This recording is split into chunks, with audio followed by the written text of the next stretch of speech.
9월의 마지막 주입니다. 오늘 우리에게 주시는 하나님 말씀은 창세기 43장 1절에서 10절까지입니다.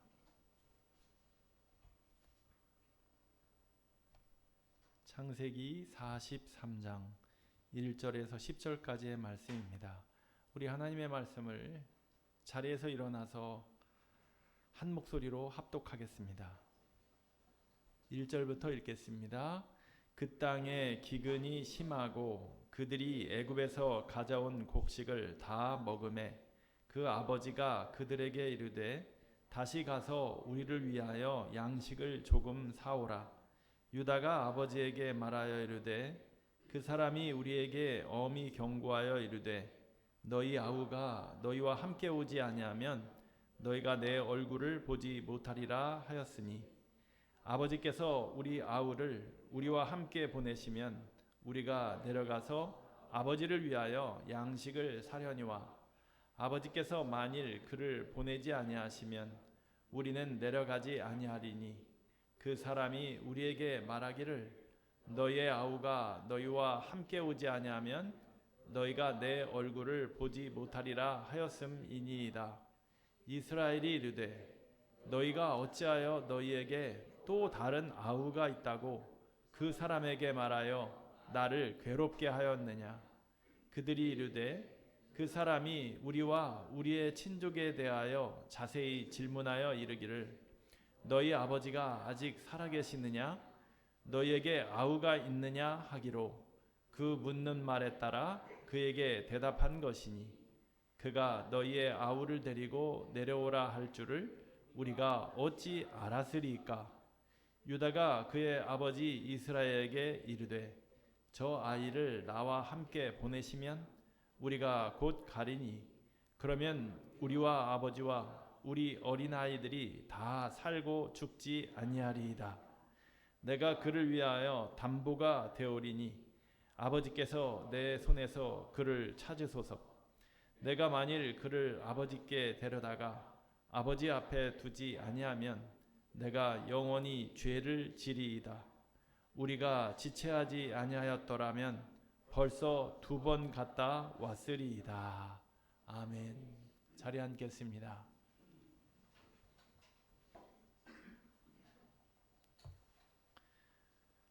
할렐루야. 예. 오늘은 내가 그를 위하여 담보가 되오리니 라는 제목으로 방금 읽은 말씀 여러분 하나님의 말씀을 증거하도록 하겠습니다. 요즘 시대는 책임을 피하려는 사람들이 참 많습니다. 우리는 책임을 지고 살아야 하는데 책임을 피하려는 사람들이 많이 있습니다. 정치인들도 그렇고 기업도 책임을 떠넘길 때가 있고 심지어는 교회와 성도들도 세상 앞에서 그리스도인으로서의 책임 있는 삶을 살고 있는가? 라는 준엄한 질문을 받고 있습니다. 요즘 세상 사람들은 이렇게 말하기도 합니다. 교회가 오히려 문제야. 믿는 사람들 때문에 더 불안해.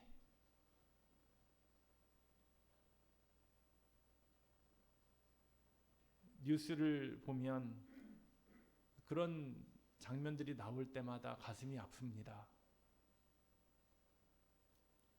그래서 실제로 지금 많은 사람들이 교회를 떠났고 사회는 교회를 신뢰하지 못합니다. 윤리적으로도 본이 되지 못하고 세상과 구별되지 못하기 때문에 사람들이 교회와 등을 지고 있습니다. 그래서 우리는 복음을 전하는 일도 주저주저합니다. 교회가 부끄러운데 무슨 전도를 해? 부끄러운데 어떻게 교회를 오라고 그래? 이런 마음이 솔직히 마음에 있습니다. 게다가 이 시대는 개인주의가 매우 강해져서 타인에게 다가가는 것 그 자체를 매우 힘들어하고 불편해합니다. 내가 말을 거는 것을 저 사람이 좋아할까? 내가 가까이 가는 것을 좋아할까? 그래서 전도라는 것이 더 무겁고 참으로 괴로운 주제가 되어버렸습니다. 그러나 예수님의 명령은 변하지 않았습니다. 마태복음 28장 19절에 가서 모든 민족을 제자로 삼으라 라는 이 말씀은 오늘도 유효합니다. 우리에게 주신 대위임령이고 우리에게 주신 사명이고 책임인 것입니다. 이 명령은 교회와 성도가 존재하는 이유입니다. 우리가 끝까지 붙들어야 할 우리 각자의 책임이다라는 것입니다. 전도 없는 기독교는 미래가 없습니다. 예수님은 말씀하셨죠. 내가 이를 위하여 왔노라. 우리 다른 마을로 가자. 여기서 예수님이 이를 위해서 왔다고 하는데 이것이 무엇입니까? 그것이 전도입니다. 예수님은 복음을 전하러 왔다고 세상 가운데 천명하셨죠. 그리고 함께 가자고 제자들에게 말했습니다. 다른 마을로 가자고 말했습니다. 그래서 온 유대 땅을 다니며 또 이방인의 땅까지 주님은 찾아가서 복음을 전했습니다. 오늘 우리가 방금 읽은 창세기 말씀은 매우 절박한 상황입니다. 위기 상황입니다. 한 가족이 양식이 없어서 다 죽게 되었습니다. 흉년이 오래되어서 그만 양식이 다 떨어져서 다 죽게 되었습니다. 그러자 아버지 야곱이 아들들을 불러다가 다시 보내는 것입니다. 다시 애굽으로 가라. 니들 지금 뭐 하고 있는 거냐? 우리 식구 다 죽게 생겼는데 아무도 나서지 않을 때, 그렇게 아버지가 말하고 있을 때 아무도 나서는 자가 없을 때 유다가 나섭니다. 그리고 말하기를 내가 담보가 되겠습니다. 내 생명 내놓고 아버지 막내 아들 데리고 오겠습니다. 그러니 막내 아들 내어주십시오. 그를 데리고 가야만 우리가 삽니다. 만약 베냐민을 데리고 오지 못한다면 저에게서 그의 생명을 찾으십시오. 그 많은 아들 중에 유다가 나섰습니다. 그의 결단이 결국 야곱의 가족을 살렸습니다. 오늘 우리의 결단이 필요합니다. 이 시대 교회를 다시 살리는 결단이 우리에게도 필요합니다. 우리는 매번 외쳤습니다. 하나님, 저를 살려주세요. 저를 도와주세요. 그런데 우리는 하나님 앞에 저의 생명을 담보합니다. 제 책임을 다하겠습니다. 우리는 그렇게 하나님 앞에 나아가고 있습니까? 성도 여러분, 여러분은 언제 가장 책임을 피하고 싶으셨습니까? 오늘 말씀을 통해 그 질문에 대한 하나님의 답을 함께 찾아가 보고자 합니다. 먼저 여러분들과 함께 나눌 말씀은 이것입니다. 1번 좀 띄워주시겠습니까? 같이 읽어보겠습니다. 교회의 위기 외면하지 말고 직면하라. 야곱의 가정은 흉년이라는 절망적 현실 앞에서 서 있었습니다. 양식은 다 떨어지고 애굽으로 내려가지 않으면 죽을 수밖에 없었죠. 그러나 아버지 야곱은 두려움 때문에 결단을 못했습니다. 어떤 두려움이요? 과거 요셉을 잃었던 상처에 갇혀 있었습니다. 요셉을 잃었던 상처 속에서 베냐민을 내어놓지 않습니다. 베냐민을 잃게 되면 나는 죽은 목숨이다. 그렇게 자녀들에게 말합니다. 너희들이 그 꼴을 보고 싶으냐? 그런데도 베냐민 데리고 갈래? 그때 유다가 나섰습니다. 우리가 내려가지 않으면 다 죽습니다. 맞습니다. 가야 합니다. 그런데 아버지, 베냐민을 내어주십시오. 베냐민 없이 갈 수 없습니다. 애굽의 그 사람이 베냐민이 없이 오면 얼굴도 보지 못한다고 그랬습니다. 그러니 아버지, 내어주십시오.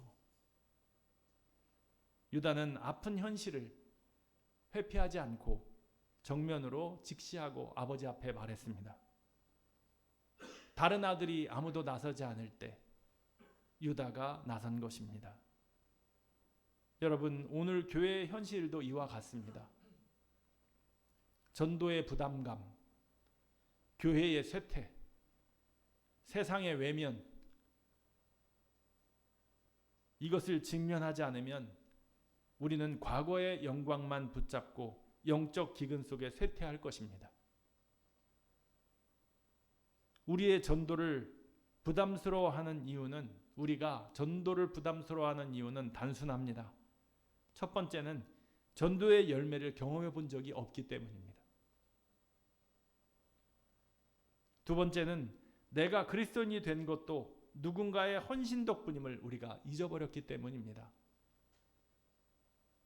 세 번째는 개인주의가 강해져 타인과 대화 자체를 두려워하는 요즘 세태 때문입니다.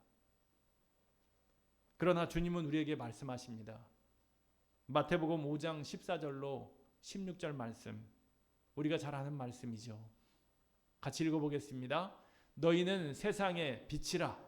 너희 빛이 사람 앞에 비치게 하여 그들로 너희 착한 행실을 보고 하늘에 계신 너희 아버지께 영광을 돌리게 하라. 아멘. 성도 여러분, 우리는 오늘 교회의 위기를 직면하고 있습니까? 아니면 애써 눈을 감고 있습니까? 현실을 직시하는 것이 하나님 나라 백성의 책임 있는 첫걸음입니다. 두 번째로 여러분들과 나눌 말씀은 이 말씀입니다. 같이 한번 읽어볼까요? 실패자를 책임자로 다시 세우시는 하나님. 여러분, 유다가 누구입니까? 오늘 본문의 유다.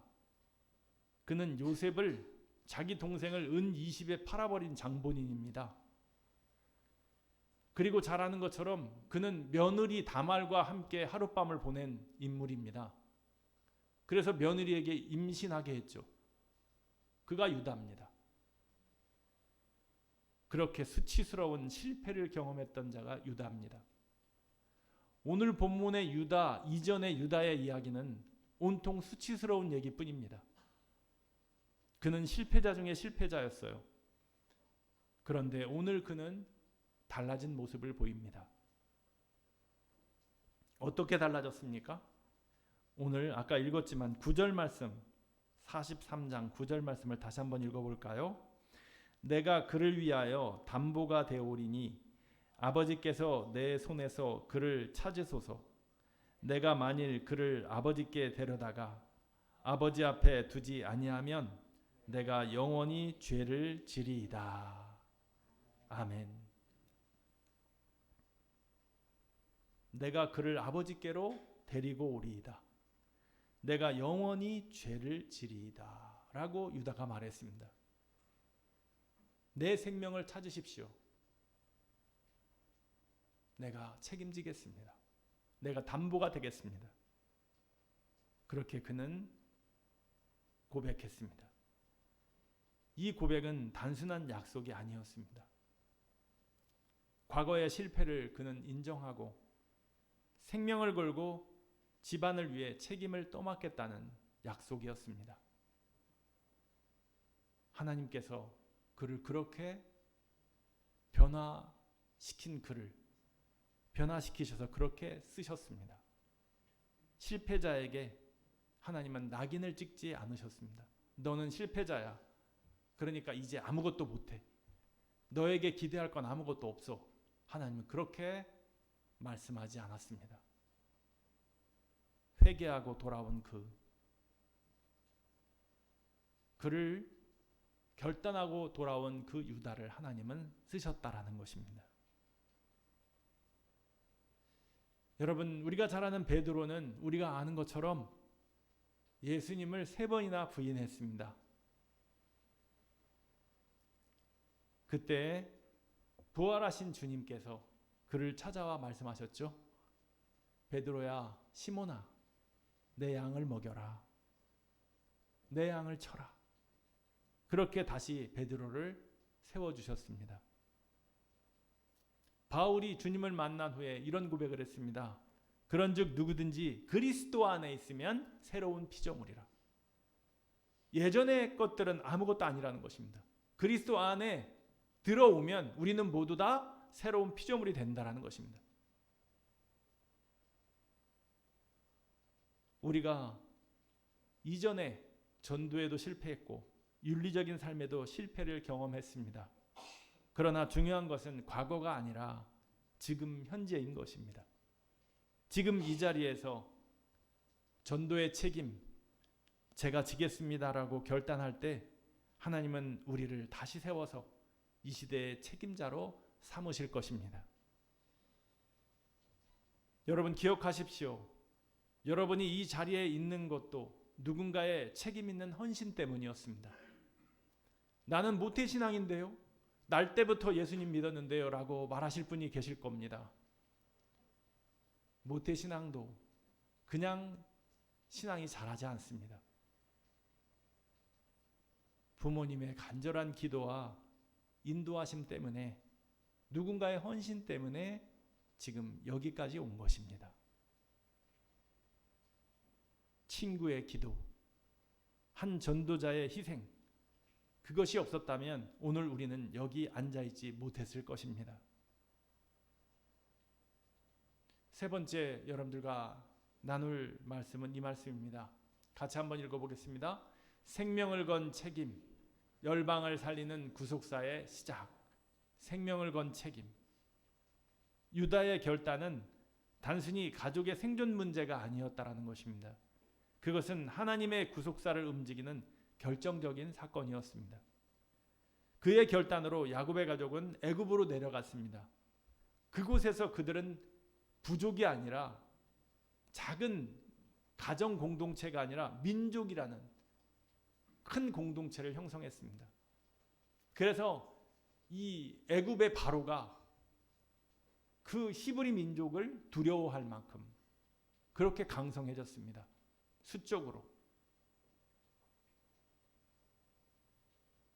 그리고 나서 출애굽 사건이 일어나고 결국 훗날 메시아 예수 그리스도가 유다 지파에서 나옵니다. 유다 지파에서 한 사람의 생명을 건 책임이 역사를 바꿨다라는 것입니다. 한 사람으로부터 이 일이 시작되었다라는 것입니다. 그래서 열매가 있게 되었다라는 것입니다. 하나님이 그렇게 일하신다라는 것이죠. 여러분, 전도 역시 본질적으로 불편함을 감수하는 일입니다. 불편함 감수하지 않으면 전도할 수 없습니다. 개인주의 시대에 타인에게 다가가는 것은 정말 괴로운 일일 수 있습니다. 그러나 무엇이 더 중요합니까? 나의 괴로움, 나의 부담스러움? 여러분, 누군가가 그 사람이 자기 자신의 괴로움과 부담스러움 때문에 복음을 전하지 않았다면 저와 여러분들은 이 자리에 있을 수 없었습니다. 그 사람이 그것을 극복하고 복음을 증거했기 때문에 우리가 이 자리에 있는 것입니다. 유다는 생명을 걸었습니다. 가족을 위하여. 아무도 나서지 않을 때 아버지 앞에 섰습니다. 베냐민 절대 내줄 수 없다. 베냐민을 내주는 순간 나는 죽은 거와 진배 없다. 아버지가 그렇게 강경하게 말했지만 유다는 아버지의 그 불편한 관계 속에서 또 자신의 처참한 상황 속에서 그의 생명을 내걸고 나섰다. 이 말입니다. 불편함보다 한 영혼의 생명이 더 중요합니다. 내 짧은 불편한 시간보다 한 영혼이 살아나는 것이 더 중요합니다. 그런데 우리는 결단하지 못합니다. 왜? 내가 그 사람에게 복음을 전한다고 해서 그 사람이 정말 생명이 살아날까? 확신하지 못하기 때문입니다. 그게 우리의 믿음의 현주소입니다.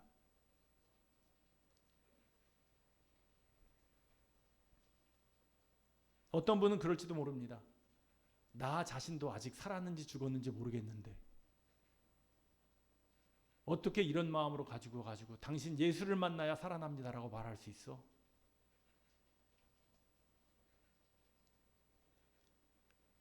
여러분, 요한복음 10장 11절에 예수님이 이렇게 말씀하셨습니다. 선한 목자는 양들을 위하여 목숨을 버리거니와. 예수님은 선한 목자로 오셔서 양들을 위하여 목숨을 버렸습니다. 무엇 때문에? 살리기 위하여. 저와 여러분들을 살리기 위하여. 그렇게 선한 목자가 되셨습니다. 고린도전서 9장 16절에 예수님을 만난 바울이 복음의 열정에 사로잡혔을 때 이렇게 말했어요. 내가 복음을 전하지 아니하면 내게 화가 있을 것이로다. 그만큼 아버지 하나님께서는, 예수님께서는 복음 전하는 것을 기뻐하신다라는 것입니다. 그래서 바울을 불렀다라는 것입니다. 바울이 내게 화가 있을 것이기 때문에 복음을 전한다? 그렇게 여러분 저 말씀을 알아들으면 안 됩니다. 복음 전함이 얼마나 귀한 일인지, 그가 어떻게 변화됐는지 바울은 그것을 경험했기 때문에 그것이 생명이라고 말하고 있는 것입니다. 복음 전하는 것이 자기의 유일한 사명이다. 그 사명을 내게 주셨기 때문에 이 사명을 내가 외면하면 내게 화가 있을 것이로다. 나는 오직 복음을 위하여 다시 태어났다라고 말하는 게 저 말씀인 거예요. 로마서 10장 17절 말씀은 이렇게 말하죠. 같이 한번 읽어보겠습니다. 믿음은 들음에서 나며 들음은 그리스도의 말씀으로 말미암았느니라. 아멘. 여러분, 믿음은 다 어디서 와요? 들음에서 오는 것입니다. 들음은 어디에서 와요? 말씀으로 말미암는 것입니다. 이것은 제 말이 아니고 말씀 그대로 요한복음, 고린도전서, 로마서 성경 말씀에 있는 그대로를 여러분들이 읽으신 거예요. 여러분들은 성경의 말씀을 믿으신 줄 압니다. 여러분, 이번 가을 전도 축제는 단순한 또 한 번의 프로그램이 아닙니다. 봄에도 하고 가을도 하는 그런 두 번의 1년에 하는 무슨 정해진 행사처럼 그렇게 하는 그런 단순한 프로그램이 아닙니다. 제가 이 자리에 사람들을 채우기 위하여 여러분들을 내몰고 가서 사람들 데려다가 채우라고 억지로 여러분들 내보내는 그런 프로그램이 아닙니다. 이 가을 전도 축제는 여러분 예수님의 책임에 우리가 동참하는 것입니다. 함께 동역하는 거예요. 여러분, 오늘 이렇게 설교 드리는 것이 불편할 줄 알아요. 그런데 여러분, 거룩한 부담을 가지고 여러분 들으셔야 합니다. 불편함을 감수하고 한 영혼을 위해 기도하며 작은 만남을 이어가는 것이, 그것이 하나님 나라를 위한 시작입니다. 한 생명을 구원을 위한 시작이다라는 것입니다. 우리가 누군가를 전도하기로 마음먹었을 때, 그분을 품었을 때 당신을 위해 내가 기도해도 될까요? 라고 물을 수도 있고 묻지 않을 수도 있습니다. 그러나 여러분, 묻든 안 묻든 그런 마음으로 하나님, 이분을 위해 제가 기도합니다. 그리고 제 책임을 감당해 가겠습니다. 이렇게 마음을 먹을 때 그것이 전도의 씨앗이 되고 출발이 된다라는 것입니다. 지난주까지 여러분들이 내어주신 태신자 카드를 정리했더니 태신자가 20분이 정리가 됐습니다.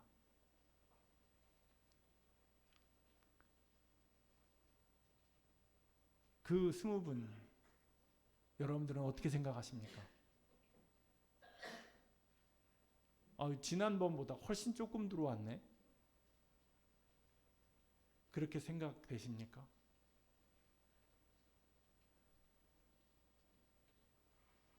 여러분, 20명 엄청난 숫자예요.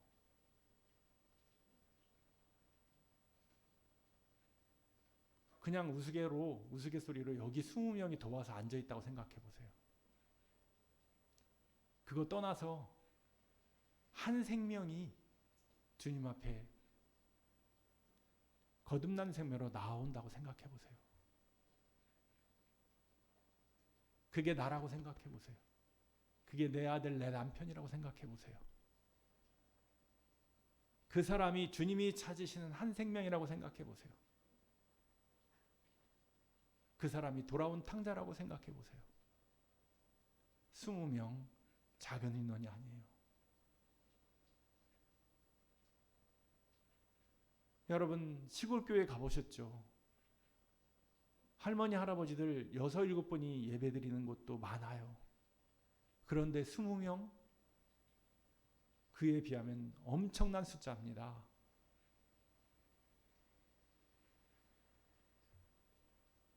우리가 한 사람씩만 이렇게 작정하고 기도하기 시작하면 20명이 뭡니까?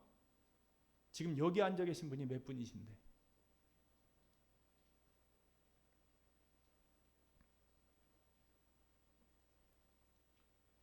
우리가 그분들을 위하여 기도하는 것으로 출발하는 것입니다. 그 한 생명이 돌아오기 위하여. 성경에 써 있습니다.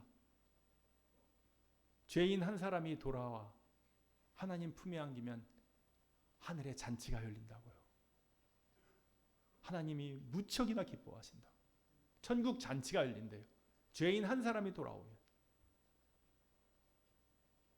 의인 99이 돌아오는 것보다 더 기뻐하셔요. 여러분, 이것이 전도축제에 담은 의미입니다. 여러분, 거룩한 부담을 가지셔야 합니다. 그리고 우리가 해야 할 바를 책임감 있게 하는 것입니다. 그리고 결과는 하나님께 맡겨드리는 것입니다. 우리는 최선을 다해야 합니다. 그게 예수님의 일에 동참하는 우리의 일입니다. 오늘의 결론은 이것입니다. 책임의 결단이 새 역사를 연다라는 것입니다. 우리 각자 한 사람의 책임의 결단이 새로운 역사를 씁니다. 유다가 결단해서 새로운 역사를 쓴 것처럼 우리도 그런 역사를 쓸 수 있다라는 것입니다. 아버지 야곱은 두려움 속에 머물렀지만 유다의 결단이 가족을 살리고 구속사의 역사를 이어갔습니다. 사랑하는 고운암빛교회 성도 여러분, 기억하십시오. 주님은요, 이미 추수할 밭을 다 준비해 놓으셨습니다. 우리 각자도 누군가의 눈물과 헌신을 통해 예수님을 만났습니다. 그리고 하나님은 오늘 우리를 통해 또 다른 영혼을 구원하기를 원하십니다. 예수님은 십자가에서 내가 책임지겠다고 말씀하신 가장 위대한 책임자이십니다. 오늘 주님은 우리에게 똑같이 묻고 계십니다. 누가 이 시대, 이 지역에서 한 영혼을 책임지겠느냐? 이번 가을 전도축제 앞에서 우리는 유다처럼 결단해야 합니다. 단 한 사람이라도 제가 주님과 함께 동역하겠습니다. 한 사람 품고 기도하며 복음을 전하는 책임을 지겠습니다.